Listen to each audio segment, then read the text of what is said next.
This is Gray. This is Mal. This is Liz. And we want to welcome you to Chuck versus the Podcast, episode 102 for Monday, January 23rd, 2012. This is the final countdown. There is only 4 more days till the series finale of Chuck. And speaking about getting close to the end, we have a fantastic new episode, the third last episode of Chuck to discuss, involving a bullet train. But first, a couple of quick news hits. Frank? Well, this is the final week of Chuck, and we're pulling out all the stops to give it an awesome send-off. Be sure to stop by chucktv.net for interviews with the cast from the set of the final episode. We've got Zach, we've got Yvonne, we've got Adam, we've got Vic, we've got Scott, we've got Chris Vidak, we have more people that I'm blanking on right now. Josh Gomez. So be sure to stop by and check those out. Plus, we have a ginormous giveaway launching on Monday, January 23rd. Frank? That's right. We're giving away all 5 seasons of Chuck on DVD, a Chuck final season t-shirt, and drum roll, please. No drum roll? Okay. Some wardrobe pieces from the show. Wow. So, I know. Stop by chucktv.net to enter. Frank? Yeah, well, you know, it is days to the finale, and you're going to see on a lot of different websites all sorts of tributes. I noticed in the coming up next week and that kind of thing that the NBC.com actually has some finale stuff as well. So make sure to go there and check that out.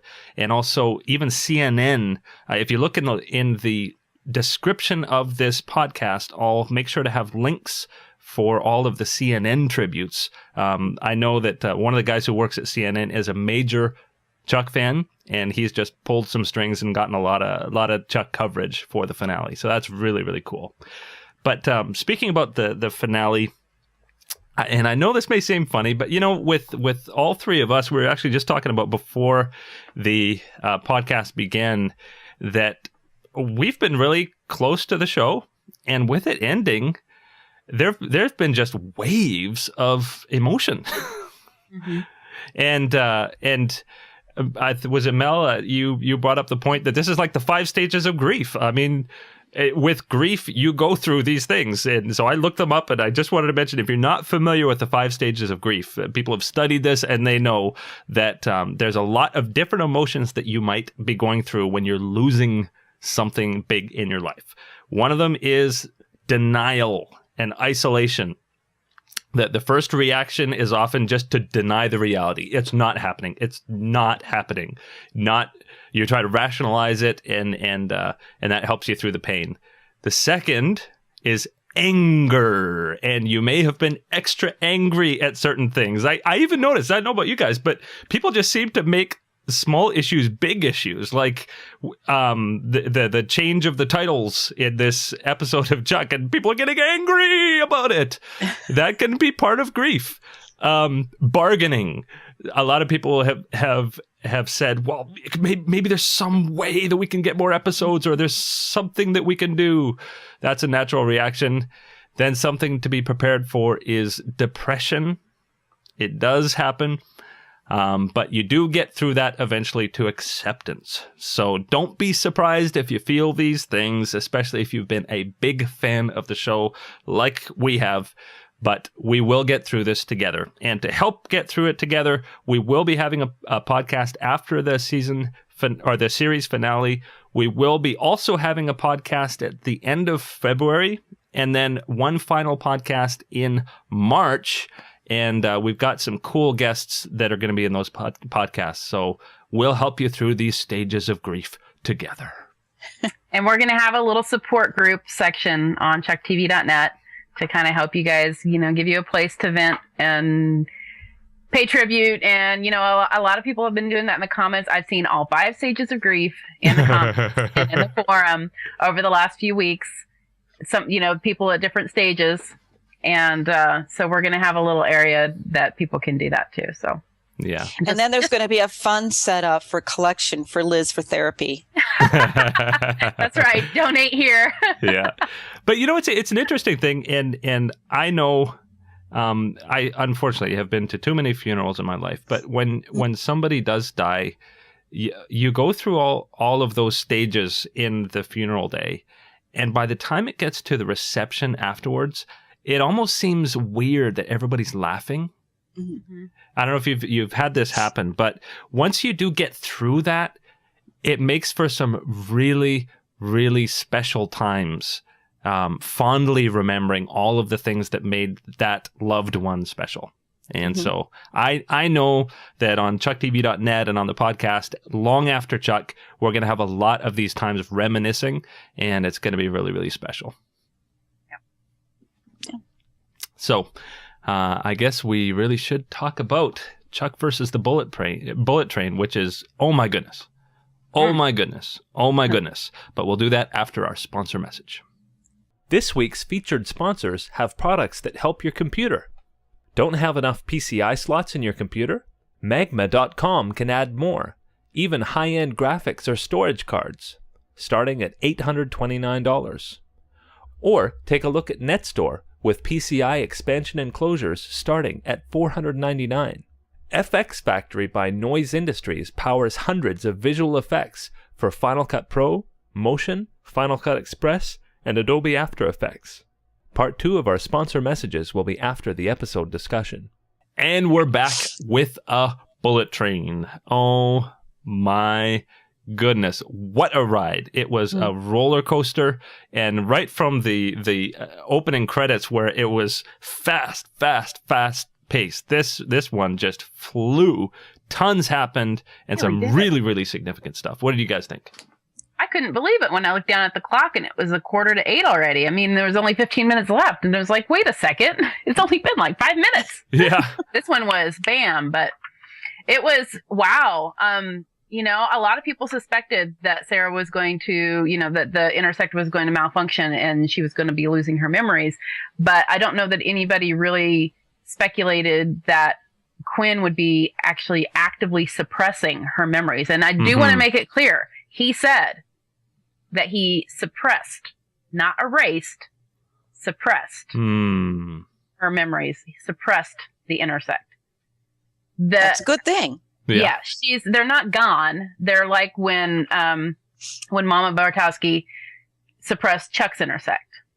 And then, there was a trigger and it came back. So I expect that the photo, the little drawing that Chuck made of them and with the picket fence and a baby and everything is the trigger for Sarah. But just to make that clear, suppressed, not a... Yeah. But how hard was that scene to watch? Oh man. My goodness. Very hard. Very hard. She sold it. I'm telling you. Yvonne did an outstanding job yet again. Yeah. And the emotion that she just poured into that scene. Gosh, I really would love to talk with her about that. Wouldn't you? Oh, yeah. That was because it was heartbreaking. I mean, it was tougher to watch that than to watch her, get her butt kicked by Shaw. Mm-hmm. Mm-hmm. Yeah. Yeah. And I still can't believe how she can have her hands tied behind her back and just with her face do that kind of acting. It's awesome. Awesome stuff. She's amazing. Yeah. And she got to show off her Serafu skills. Yeah. They went all out. I mean, we know that Merit Yanka is an Emmy-winning stunt coordinator, but I thought her fighting in that train car was some fighting that we haven't seen before in the series. She's like a rubber band. Yeah. Yeah, they somehow intensified it. They leveled up to really sell the fact that she was the intersect. Because I know that's something that people were talking about last week. They're like, well, how is Sarah with the intersect different than Sarah without the intersect? I mean, seriously. Yeah. But they showed us. They showed us how she's different. Yeah. And it was that had to have been an amazing scene to shoot because I can imagine that area was a very, very tiny, tiny space. Mm-hmm. So, because we've all been on sets. We've seen in real life these things. That train is not that big. Yeah. So, I can only imagine how difficult that must have been to shoot. Yeah. Oh yeah, absolutely. And actually, as a matter of fact, well, I don't know if you guys saw the set. The set that they used was the one I saw it in 2009, and back in 2009 it was the airplane. And so they showed shots of it, and really it's not the kind of thing where the one wall swings off. The shots you see where they're walking down the length of it, that's how wide it is. Mm-hmm. Wide enough for a camera, basically. Yeah. Mm-hmm. Yeah, that takes some precision mm-hmm. to be able to do that sort of thing. And I really loved how Zach was having Chuck react mm-hmm. to it. You know, you could see it coming across his face. Something's different, you know. And then it didn't take much longer, you know, when they were in the what was that, cargo mm-hmm. hold or whatever. And before she even told him, you could see it on his face that he knew. Yeah. Yeah. Yeah. And some really sweet moments. I did love when at first he's kind of down on her about it, and then it's just like that Morgan moment when Morgan said, "This is the coolest thing," and then he goes, "It's the coolest thing," and they have that special moment with drawing. Little bonding moment. Yeah. That was so cute. Yeah, that was so sweet. I loved it. Yeah. And it was a nice way to have Sarah acknowledge also that she could feel the difference with all of her spy training. She could feel the difference now. And you know, it's really cool that she's now been able to experience having the intersect, because now she has a better understanding of what Chuck has been mm-hmm. handling and dealing with all this time. Mm-hmm. So, you know, just looking at it from that perspective as a way for their relationship to become enriched once her memories return. She mm-hmm. now has that perspective as well. Yeah. Well, and remember last week we were talking about how Nicholas Quinn wasn't really as intense. Oh boy, he earned that title this week. Turned it up this week. Mm-hmm. Wow. Yeah. I mean, people were saying that he was more intense than Shaw. Yeah, he's nasty. I didn't really buy the whole pulling himself up from, you know, the underneath the bullet train. Yeah. An hour. I mean, come on now. Although he did say towards the end of the episode that he had been trying to train himself into intersect levels. Yeah. You know, intersect skills. So, Yeah. The only thing I wish, I mean, I love Angus McFadden, but I wish he was a little bit more buff. Yeah. Like if he was built like some of the other spies that we've seen, I might have believed that train thing. I think just he's a little pudgy now, and that was what made it not quite as believable. Yeah, that might be it. I mean, he's always been a burly guy. Yeah. I mean, I think that's just his build, but it makes it difficult to believe that he has the strength mm-hmm. and the agility to do that. Yeah. Yeah. But it was almost comical. Mm-hmm. Yeah. Yeah. But and talk about underplayed guest stars, Ben Browder. I know there were people in the chat room that didn't recognize him until his second scene. Yeah. Yeah. Yeah, I honestly expected that he was going to do more. I mean, I didn't mind it. There was so much happening in this episode that I didn't mind it, and we saw him enough, but he was perhaps a little underused. Yeah, a little bit. But I really liked the fact that Jeff and Lester got the drop on him.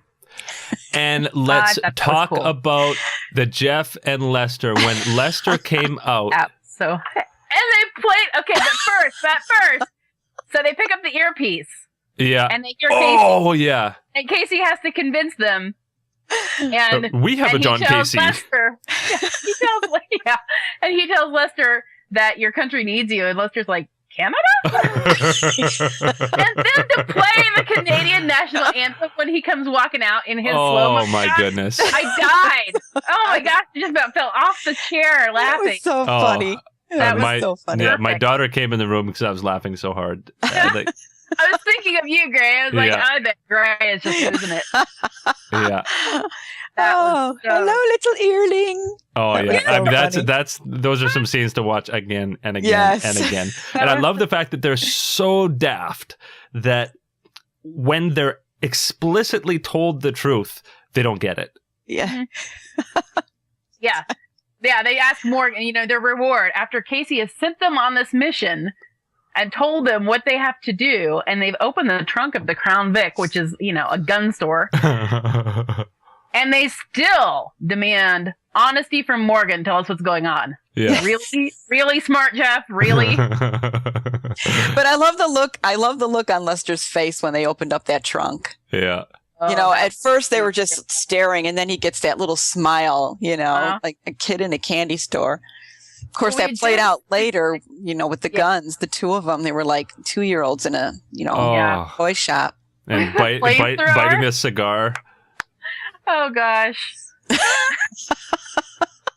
Now, you know what? I got to say, I think that I like this Jeffster a lot better than the rock and roll band Jeffster. And there were a lot of people on Twitter who were agreeing with me that they really like this Jeffster. They're so much more fun.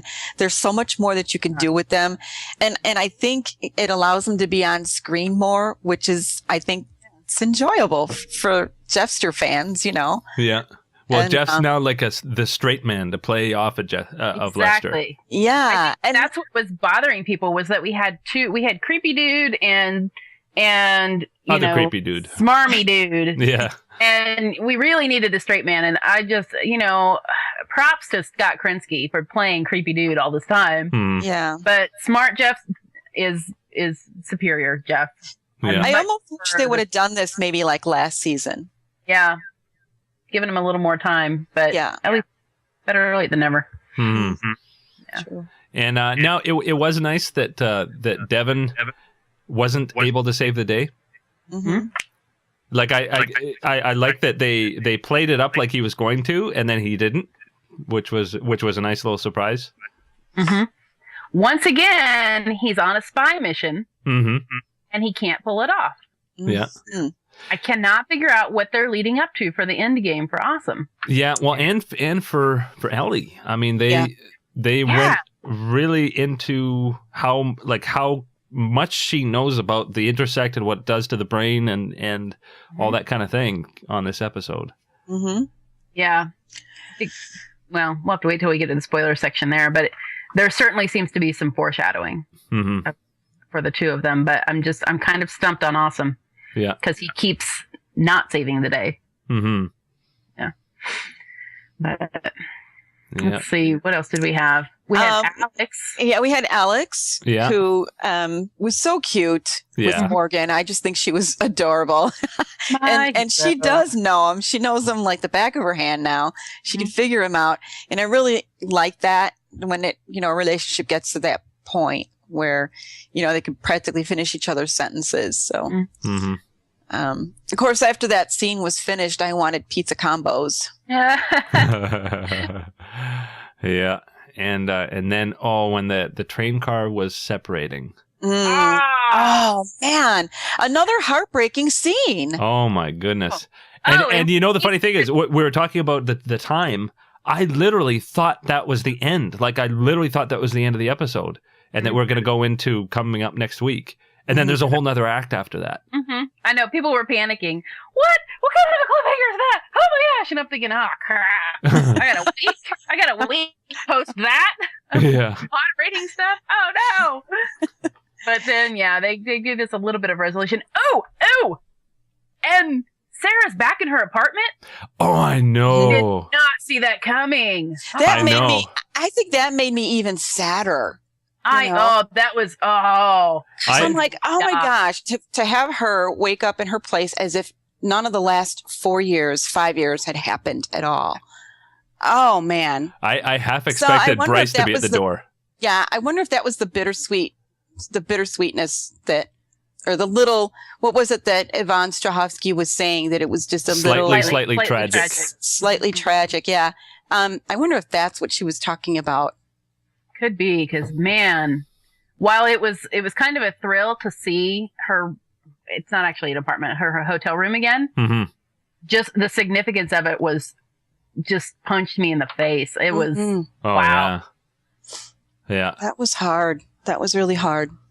And she Maybe that's looked why just like she did. Yeah. Well, with short hair, but yeah.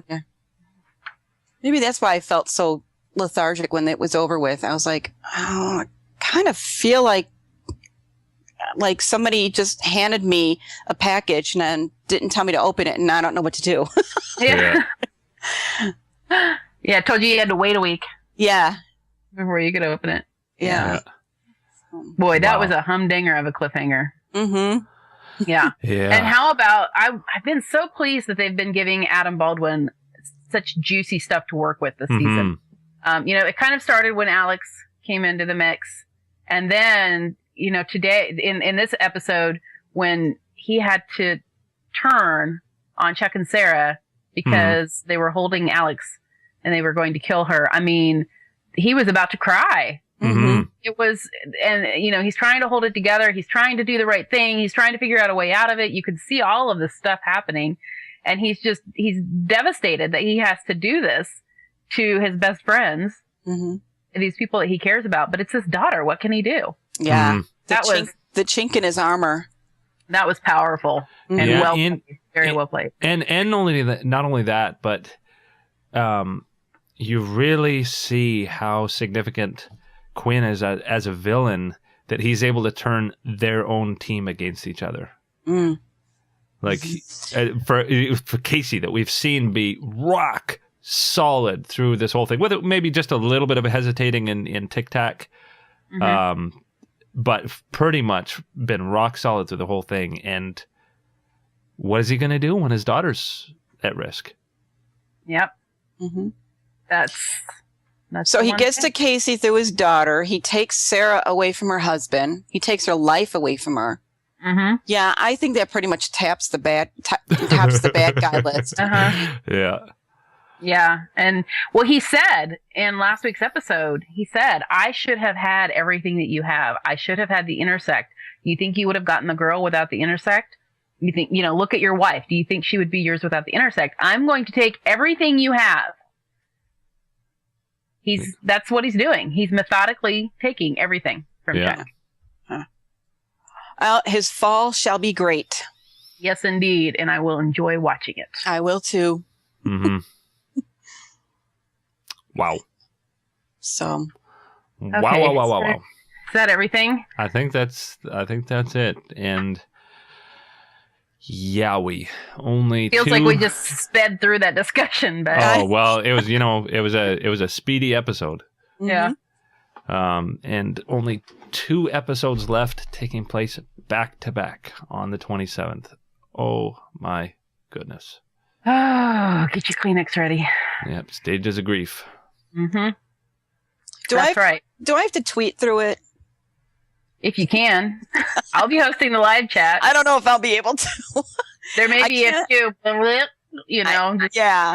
not going to be held accountable for how those tweets end up. Yeah, I'm not going to be on Twitter. Actually, a good place to mention that if you're in Toronto or the Toronto area, I will be having a series finale viewing party, and there are still a couple of spaces left. If you want to email mail@chuckpodcast.com, you can find out how to get here. Very conveniently located near the subway and a subway. Yeah. And I would invite you guys to my house, but no one else lives here, so. Yeah.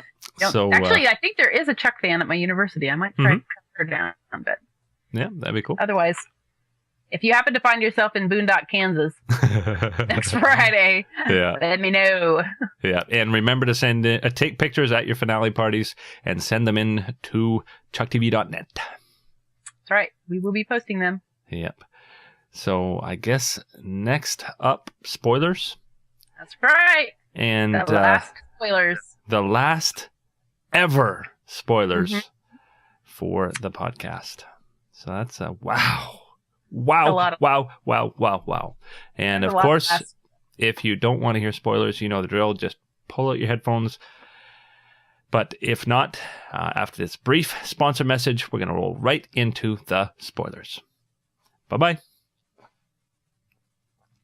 And actually, what I'm going to do, don't tell Mel and Liz, but I heard from somebody inside Chuck that it was a very bad idea to hear spoilers about the finale, and he actually watched the finale with his wife without having spoilers and said it was the most amazing thing, and they bawled through it. So I'm going to test that theory, and I'm going to sneak out during the spoilers. Don't tell Melon this. Red Giant's Magic Bullet Suite can give you Hollywood-style looks and special effects as simply as with a single click. For a short time only, get Magic Bullet Mojo for only $49. Starting your own podcast? You need an audio interface to get sound in. Go to presonus.com for a wide range of affordable yet high-quality options. And if you're a photographer, you can get a lot more out of your camera with high dynamic range photography, made possible by Photomatics software.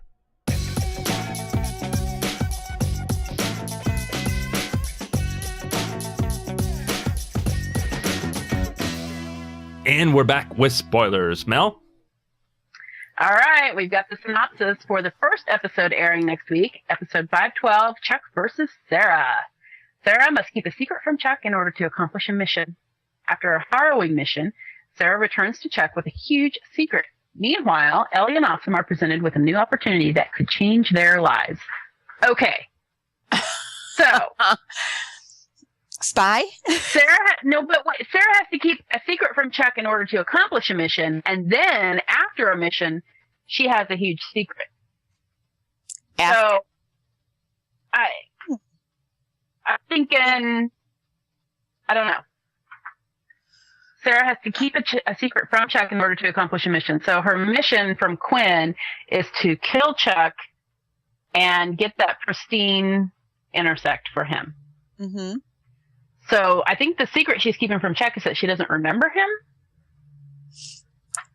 You know, that's what a lot of people are thinking. And I probably at this point, that would probably be a good guess. So after the mission, she returns with a huge secret. Is it the same secret or is she preggers? Yeah, I don't know. Everybody was kind of hoping that after tonight's episode or after the bullet train, that would not be the case because, wow, ouch. Yeah, I don't know. I can't figure out if it's the same secret or not. Anyway, it's oddly worded. But in the meantime, Ellie and Awesome have a new opportunity. I got to say, I think they're going to be recruited by the CIA. Mm-hmm. I think that's going to come, or the NSA, and say, hey, come work on the Intersect Project, be the new Orion. Yeah, we saw how they were working stuff out with Morgan there. Mm-hmm. And then, when Sarah started breaking down, we saw how they were, thinking this through. So I think they make a good team, not just in marriage, but, in their career as well. So they could be I don't know. I could see it happening. I would be surprised, but I could see it happening. It seems like they're building up for them to somehow be involved in the spy world, but they keep, as I was saying earlier, they keep failing when they're actually out on a spy mission or on a pretend spy mission. They think they keep screwing it up. So put them in a lab. Yeah, I think that could be. I'm thinking, secret lab. They'd have to go underground. What would happen to the baby? What would happen? I know. See, I don't think they could be spies because they have Clara. Yeah. Yeah, be actual operatives. Yeah. So I could see them in a lab. Yeah. I could see that. I think so. I don't know. We'll see. Fortunately, right after Chuck versus Sarah, we get Chuck versus the Goodbye. Chuck's final mission brings him back to his roots as he fights to save his future. So, and Linda Hamilton will come back for this episode. Yay, I'm so happy to see that. Chuck enlists his family, friends, and some unexpected allies as he races to stop Nicholas Quinn and from destroying everything that Chuck has built over the past 5 years. So, yikes. I mean, I just can't even. I'm trying to work out the logistics of, the storytelling, because they didn't know when they wrote these episodes, they didn't know they'd be airing back to back. Mm-hmm. So they have to be contained, the arc has to be the normal arc for an episode. Mm-hmm. But of course, flowing into each other as they've been doing so much this season. So I don't know. I can't figure it out. So maybe, So does Sarah still have the intersect? yeah, that's what I was going to say. Maybe she still has the intersect, and her memories are still suppressed. Maybe at the beginning of this episode. Yeah. By the end, though, I'm 100% sure that everything, they'll be back. Her memories will be restored, and she and Chuck they'll have their house with the picket fence and the red door. It'll all be fine. It'll all be fine. It will. This is Chuck. Morgan was fine. Mm-hmm. Oh, yeah. Yeah. And Ellie's on the case. So. Right. That's good. Yeah. And awesome. Ellie and Devin both together. I'm telling you, they're a great team. They'll figure it out, just like they figured it out for the bullet train. Yep. And just the same way that Ellie fixed Chuck's intersect. Yeah. Mm-hmm. Back in season 4. Yeah. So. Yeah, I'm not worried with how it's going to end. I'm just trying to figure out how they get there. Yeah, it's going to be tense, and it's going to be intense. Mm-hmm. I'm absolutely sure of that. Be. Right. I really wanted this last bit to be edge of your seat drama and action and, just really intense and everything but the kitchen sink. Well, let's go ahead and throw in the kitchen sink too. Yeah. I mean, this is it. This is the end. That's right. So anyway, okay. So Gray's been really Gray. Frank. Yeah. No, I agree with everything. Yeah. I don't know. You think Sarah's gonna die, huh? Well, not quite everything. Devin's going to get the intersect, and it's going to be a strange new beginning. Strange new beginning, that's for sure. Spin-off. Yep. Life with the Awesomes. Mm-hmm. With Jeff and Lester running the CIA. Oh, no! We're doomed. Yeah. Well, so as we come into the finale, remember the stages of grief.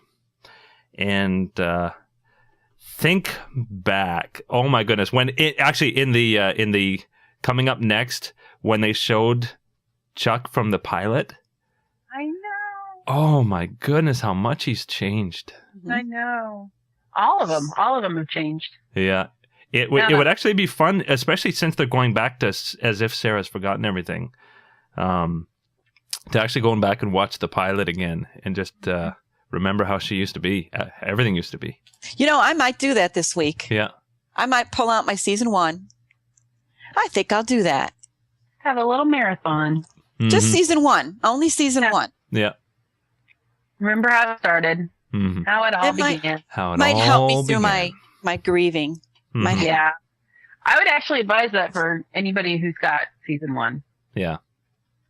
I know several people have been marathoning every season for a while now.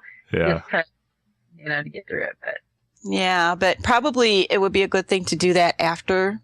When I finish a book series that I love a lot, I usually go back to the first book, pick it up again. I did that with the Harry Potter series. When it ended, I went back to the very first one. Lord of the Rings, went back to The Hobbit. yeah. Two very valid approaches. Have rewatch leading up to it or rewatch after. After it. It helps. It does help. And pre-order season 5 at Chuck is on. Mm-hmm. chuckpodcast.com. Just go to the buy support and you can pre-order it there. Great way to support the podcast in the send-off because, of course, we'll be having server expenses long after Yeah. after the podcast ends. Mm-hmm. But anyway, the final countdown has begun, and we will see you after the series finale. Yep. Wow. And I'll be wearing waterproof everything. Yeah. Chuck versus the Kleenex. Yeah. Yeah. Okay. Well, on that note, hope you guys had fun today, and we'll see you next time. Bye, Bye-bye. Checksters. Bye-bye.